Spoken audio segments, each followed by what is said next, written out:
Sarah Ferguson provides update on relationship status with Prince Andrew.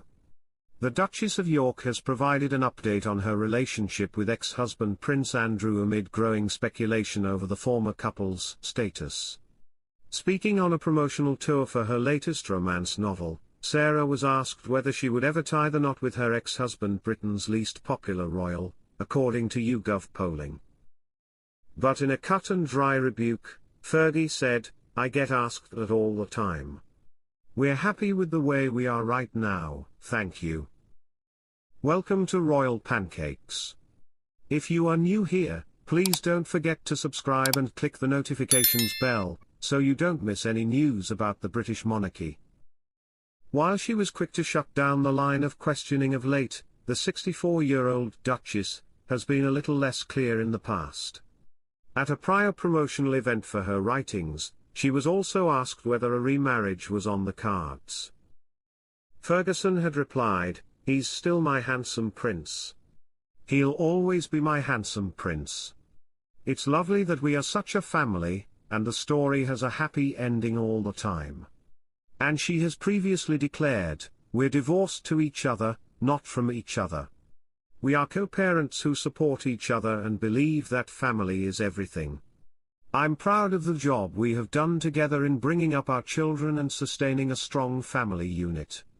Our bywords are communication, compromise and compassion." Sarah, a member of the royal family, with pressures that have not existed since their divorce. "I cannot predict, but I would be surprised if they remarried. Their relationship improved with divorce." Sarah and Andrew's 10-year marriage ended in 1996, but the pair of exes have since maintained a sturdy friendship, with Fergie even taking up residence at Royal Lodge, the Duke's home since 2003. And at the recent book promo, she praised Andrew, saying he was doing very well and that he is loving being a grandfather. "He is a wonderful father and grandfather." The Duke of York had stepped aside from official royal duties in the aftermath of his disastrous BBC Newsnight interview in 2019.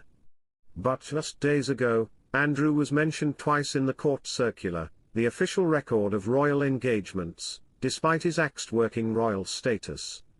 The prince was reported to have joined the king at a chapter of the Most Noble Order of the Garter in Windsor Castle's throne room, as well as a lunch party later that day which included guests like senior royals, and Tony Blair. While in more recent engagements, Fergie was spotted stepping out at Royal Ascot last week alongside daughters Beatrice and Eugenie, as well as Princess Anne's daughter Zara Tindall and her husband Mike.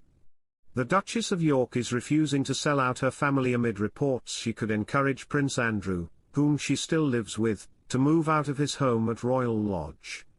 Prince Andrew currently lives in the sprawling £30 million property, but King Charles wants his brother to downsize and move into the much smaller Frogmore Cottage, which requires less expensive upkeep.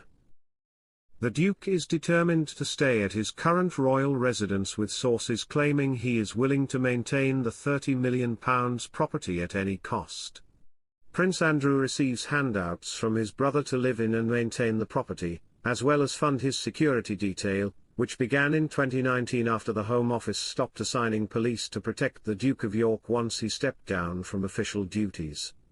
Speaking about the brothers' feud to the Daily Beast, a source close to Fergie said, "Sarah has never sought to rock the boat.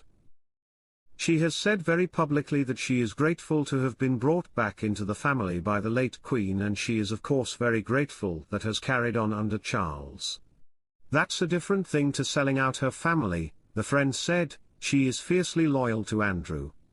Friends of the Duke of York have also spoken out in support of him, with one telling the outlet, "Andrew does not have a huge amount in his life anymore. The house is one of the few things keeping him going.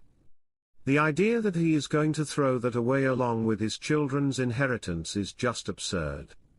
The place is perfectly well maintained, and the notion that Andrew is in dire financial straits is not remotely accurate."